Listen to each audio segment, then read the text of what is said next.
जो टॉपिक है ये बहुत ही इंटरेस्टिंग टॉपिक है और आप लोगों की लगातार डिमांड करने के बाद ही मैं इस विषय के ऊपर वीडियो बना रही हूँ। तो इस वीडियो को लास्ट तक देखिएगा, ये बहुत ही इंफॉर्मेटिव वीडियो रहेगा आप लोगों के लिए। तो आज का विषय क्या है कि कैसे पता लगाएं कि कोई औरत संभोग सुख को प्राप्त कर चुकी है। तो सबसे पहले संभोग को समझ लेते हैं। संभोग जो है वो जिंदगी का बहुत ही महत्वपूर्ण हिस्सा है। संभोग से मिलने वाला सुख न केवल आपको शारीरिक तौर पर बल्कि मानसिक तौर पर भी स्वस्थ रखने में मदद करता है। जब दो लोग संभोग की क्रिया में लीन होते हैं तो ये बहुत जरूरी हो जाता है कि दोनों को ही संभोग सुख की प्राप्ति हो। लेकिन देखो, जिज्ञासा तो यहीं से शुरू होती है, ये जानने की कि यार मैं तो डिस्चार्ज हो गया, क्या मेरी पार्टनर डिस्चार्ज हुई, उसे संभोग सुख प्राप्त हुआ, वो कंप्लीटली सेटिस्फाइड हुई, कैसे पता लगाएं? क्योंकि जो मेल है उसकी शरीर की बनावट तो ऐसी, कुदरत ने उसे ऐसा बनाया है कि सब कुछ ऊपर ही नजर आ जाता है। उसके पीनस से डिस्चार्ज होता है, सामने दिख जाता है। लेकिन फीमेल के साथ तो ऐसा कुछ भी नहीं है। तो ये हमेशा जिज्ञासा बनी रहती है और मेल इस चीज को लेके और मर्द हमेशा इस चीज को लेके परेशान रहते हैं अंदर ही अंदर कि यार कैसे पता लगाएं कि जो मेरी वाइफ है या मेरी जो गर्लफ्रेंड है वो डिस्चार्ज हो गई है। तो आज इसी के बारे में बात करेंगे कि आप कैसे पता लगा सकते हैं। तो सबसे पहले तो आप ये समझिए कि जो औरत के शरीर की बनावट है उसे आप बदल नहीं सकते, कुदरत को आप चैलेंज नहीं कर सकते।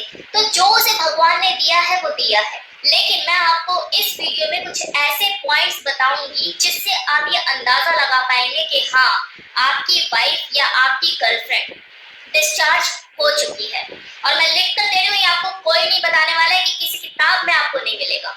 तो ध्यान दीजिएगा। नंबर 1, एक औरत का जो शरीर होता है वो बहुत बहुत और बहुत ही सेंसिटिव होता है। उसके सर के बाल से लेके उसके नाखून तक करंट का पूरा फ्लो बहता है।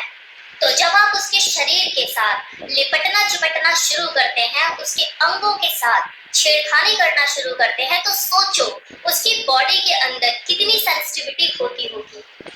उसके व्यवहार में भी काफी बदलाव आता है। आप लोगों ने खुद भी इस चीज को नोटिस किया होगा कि वो सेक्स के दौरान मोर्निंग करती है, उसकी तेज तेज सिसकारियां भी निकलती है। किसी पर्टिकुलर सेक्स पोजीशन में अगर उसे कुछ ज्यादा ही एंजॉय फील हो रहा होता है, उसको ज्यादा मजा आ रहा होता है, तो उसकी सिसकारियां भी तेज हो जाती है। उसके आंखों का खुलना, कभी बंद होना, अगर आप उसको गर्दन पे किस कर रहे हैं, उसकी गर्दन पर छू रहे हैं, तो उसके होठों का खुलना बंद होना, तो ये सारे एक्सप्रेशन उसके चेहरे पे आपको दिखाई देंगे। तो इस तरह की एक्टिविटीज, इस तरह के हाव भाव, इस तरह के फेशियल एक्सप्रेशन ये सेक्सुअल प्ले के दौरान ही देखने को मिलते हैं। लेकिन जब कोई फीमेल क्लाइमेक्स तक पहुंच रही होती है, ऑर्गेज्म रिलीज करने वाली होती है, तो उसका जो शरीर है वो सिकुड़ना शुरू होता है, उसके अंदर बेचैनी शुरू होती है, तड़पन शुरू होती है और वो आपको अपनी तरफ खींचना शुरू करती है। उसका शरीर धीरे धीरे सिकुड़ना शुरू होगा। ये बेचैनी, ये तड़पन आपको शुरुआत में देखने को नहीं मिलेगी। मतलब जब आप सेक्स शुरू करते हैं तो शुरू के टाइम में मिड तक आपको ये देखने को नहीं मिलेगी। लेकिन जैसे ही वो फीमेल क्लाइमेक्स तक पहुंचती है, ऑर्गेज्म रिलीज करने वाली होती है, तब भी उसके अंदर ये चीजें आपको देखने को मिलेगी। वो आपको पकड़ कर खींचेगी, आपकी कमर पर नाखून भी मार सकती है, आपको दांतों से बाइट भी कर सकती है। और अगर आपकी जो पार्टनर है अगर वो कुछ ज्यादा ही बोल्ड है, तो हो सकता है वो आपको बोलना भी शुरू करे कि थोड़ा फास्ट करो, रुको मत, तेज करो। दूसरा पॉइंट, जब कोई फीमेल डिस्चार्ज होने वाली होती है तो उससे पहले उसकी जो वजाइना है वो सिकुड़ना शुरू होती है, टाइट होना शुरू होती है। वो आपके पीनस को पकड़ना शुरू करती है, उस पर होल्डेज बनाना शुरू करती है। और उसके इस टाइट वजाइना को, इस सिकुड़न को आप तभी महसूस कर सकते हैं जब आपके पीनस में वो तनाव हो, वो टाइट हो। अगर वो टाइट होगा तभी आप समझ पाएंगे कि वो कितनी टाइट है, मतलब उसकी जो वजाइना है उसमें कितनी टाइटनेस है, वो सिकुड़ रही है। और आप इससे अंदाजा लगा पाएंगे कि मेरी जो वाइफ है या मेरी जो गर्लफ्रेंड अब डिस्चार्ज होने वाली है।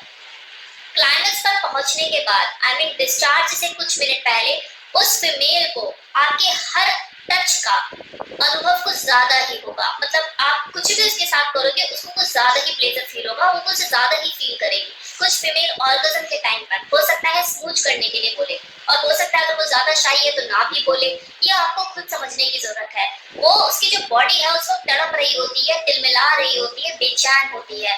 तो उस वक्त सिर्फ इन आउट का गेम नहीं खेल सकते आप, मतलब वजाइनल इंटरकोर्स ही उसके लिए काफी नहीं होता, उसकी बॉडी ज्यादा डिमांड कर रही होती है। हो सकता है ये चाहती हो कि आप वजाइनल इंटरकोर्स के टाइम पर अंदर बाहर करते हुए उसको स्मूच करें, पकड़ के उसको स्मूच करते रहें, उसके बूब्स को प्रेस करते रहें। कुछ फीमेल जो कि बहुत ज्यादा बोल्ड होती है, एक्सप्रेसिव होती है, वो तो खुद अपने पार्टनर का हाथ जो है अपने बूब्स पर रख देती है, कोई थाई पर रख देती है कि आप रगड़ते रहो रगड़ते रहो। तो ये सारी चीजें उसके अंदर चल रही होती है क्योंकि वो क्लाइमेक्स पर होती है। और उस वक्त अगर आप ये चीजें नहीं समझ पाते हैं या नहीं कर पाते हैं तो वो उस तरीके से संतुष्ट नहीं हो पाती है। अब अगर आपने स्मूच करना शुरू कर दिया वजाइनल इंटरकोर्स के टाइम पे, बूब प्रेस कर रहे हैं या उसे रब कर रहे हैं उसकी बॉडी को, तो इसका मतलब ये नहीं है कि अब आप वजाइनल इंटरकोर्स ना करें, वो आप करते रहिए, उसमें ब्रेक नहीं होना चाहिए। अगर उसमें ब्रेक हो गया फिर तो उसको सेटिस्फेक्शन मिलेगा ही नहीं, क्योंकि उसकी बॉडी एक्टिव मोड पे है, उसे ज्यादा से ज्यादा चाहिए, उसे प्लेजर भी चाहिए, उसे दर्द भी चाहिए, उसे मजे भी चाहिए, उसे सब कुछ चाहिए एक ही टाइम पे। आपका पीनस भी चाहिए उस वक्त और स्मूच भी चाहिए, बूब प्रेस भी चाहिए, एवरीथिंग। और अगर वो डिस्चार्ज हो जाने के बाद, मतलब ऑर्गेज्म रिलीज हो जाने के बाद, उसका जो बदन है वो ढीला पड़ जाएगा, वो थक जाएगी, टायर्ड फील करेगी, बेड पे से उठना भी नहीं चाहेगी, चेहरे पे मुस्कान होगी, आंखों में चमक होगी, दिल और दिमाग दोनों ही खुश होंगे और खूबसूरत दिख रही होगी। किसी फीमेल का सेक्स के दौरान डिस्चार्ज ना हो पाना या उसका पूरी तरह से संतुष्ट ना हो पाना उसका मूड खराब करता है, उसके अंदर चिड़चिड़ापन लेकर आता है। सेक्स हो जाने के बाद उसका पूरी तरह से किसी भी काम में मन नहीं लगता है, उसका माइंड भी डाइवर्ट रहता है, घर में कलेश होते हैं, वो चिड़चिड़ापन कहीं तो निकलेगा ना। लेकिन अगर उसका ऑर्गेज्म रिलीज हो जाता है, वो संतुष्ट हो जाती है, तो ये समझिए कि नेक्स्ट टाइम भी आपसे फिजिकली इंटीमेट होने के लिए खुद से ही उत्सुक रहेगी, क्योंकि उसको आपने जो प्लेजर दिया, जो टाइम लगाया उसके साथ, उसका एहसास उसे हमेशा रहता है। और ये ह्यूमन नेचर है कि जिस काम को करने में किसी इंसान को बेहद मजा आया उसे वो बार बार करना चाहेगा। लेकिन अगर किसी फीमेल को संतुष्टि नहीं मिलती है, उसका ऑर्गेज्म रिलीज नहीं होता है, और ये हर बार की कहानी हो गई है, मतलब एक बार तो चलो हो गया, कोई दिक्कत नहीं कि नहीं हो पाई वो संतुष्ट, लेकिन अगर हर बार उसके साथ ऐसा ही हो रहा है और ये चीजें रूटीन में चलने लग गई है, वो कभी संतुष्ट हो ही नहीं पाती है, तो उसके बाद वो सेक्स जैसी चीज से बचना शुरू कर देती है। उसके मुंह पे हमेशा ना ही रहता है कि आप मुझे नहीं करना।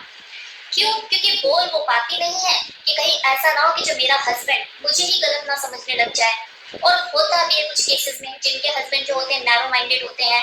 अगर मान लो उसकी जो वाइफ है उसने हिम्मत करके बोल दिया कि मैं सेटिस्फाइड नहीं हो पा रही हूँ, तो पता लग रहा है कि अगला उसे यही बोल रहा है, तो क्या कोई और आता है कि तेरे को सेटिस्फाइड करने के लिए, किसी और से संतुष्ट होती है क्या? ये दो बच्चे मैंने तो करे हैं और तू कह रही संतुष्ट नहीं हो पाती अब तो ऐसे भी लोग होते हैं जिसकी वजह से वो फिर सोचती है कि अच्छा छोड़, मैं करती ही नहीं हूँ, ये ठीक है, एक ब्यूटी सेक्स उनके बीच में होने लग जाता है, ऐसा भी होता है। तो यहाँ पर आपको शक करने की बजाय कुछ बातों को समझने की जरूरत है कि एक जो फीमेल बॉडी होती है वो दिखती तो सबकी एक जैसी है, लेकिन वो अंदर से एक जैसी नहीं होती है। तो हर फीमेल का जो संभोग का सुख होता है, उसका जो लेवल होता है वो भी अलग अलग होता है। कोई किस तरीके से संतुष्ट होती है तो कोई किस तरीके से संतुष्ट होती है। तो यहाँ पर आपको कम्युनिकेट करने की जरूरत है, अपनी पार्टनर से पूछने की जरूरत है, थोड़ा सा ओपन होने की जरूरत है। और दूसरा, सेक्स पोजीशन में बदलाव लाने की जरूरत है, आपको एक्सपेरिमेंटल होने की जरूरत है। और आप तो बहुत लकी हैं कि वो आपको खुद से आकर बोल रही है कि मैं सेटिस्फाइड नहीं हो पा रही हूँ, बजाय वो कोई दूसरा रास्ता अपनाए। इनफैक्ट वो आपसे बोल भी इसलिए रही है क्योंकि वो शायद जानती है इस चीज को कि आप काबिल हैं, इसलिए वो आपसे एक्सपेक्ट कर रही है, क्योंकि एक्सपेक्टेशन, उम्मीदें उसी से होती हैं जिससे लगता है कि हाँ ये कर सकता है और अच्छा। वरना जहाँ उम्मीदें नहीं होती तो वहां पर तो ताले लगा लिए जाते हैं, चुप हो जाता है इंसान। अब कुछ फीमेल तो ऐसी होती है जो झिझकती है, खुलकर बोलती ही नहीं है, नाटक भी कर देती है, झूठ बोल देती है कि चलो हटो हो गया ना तुम्हारा, बहुत काम है अब मुझे। फिर बाद में उनकी जो चिड़चिड़ाहट होती है, उनकी जो फ्रस्ट्रेशन होती है वो बच्चों पर निकल रही होती है। कम से कम आपकी वाइफ के साथ वो चीज तो नहीं है। यहाँ पर ना आपको औरत के शरीर को समझने की जरूरत है कि एक मेल के साथ तो क्या होता है कि वो एक बार अगर उसका ऑर्गेज्म रिलीज हुआ, डिस्चार्ज हुआ तो ढेर हो जाता है, लेकिन एक जो औरत होती है ना उसकी जो बॉडी की कैपेसिटी है वो ज्यादा होती है, एक मेल के कंपैरिजन में ज्यादा होती है। यानी फीमेल तो ऐसी होती है जब वो 3 से 4 बार अपना डिस्चार्ज ना हो जाए उसे संतुष्टि नहीं मिलती और उसके बाद भी वो एक्टिव मोड में रहती है। कि कर लो मेरे साथ। तो ये थोड़ा सा डिफरेंस है मेल में और फीमेल में। वो सेक्स खत्म होने के बाद भी उनके लिए सेक्स खत्म नहीं होता, उन्हें आफ्टर प्ले भी चाहिए होता है। तो इस वीडियो में मैंने आपको बताया कि किसी औरत को कैसे पहचाने कि वो संभोग सुख प्राप्त कर चुकी है। उम्मीद करती हूँ कि अब आप अच्छे से समझ पाएंगे अपने पार्टनर को कि उसने ऑर्गेज्म रिलीज कर दिया, अपना संभोग सुख को प्राप्त कर चुकी है या नहीं। So thank you so much.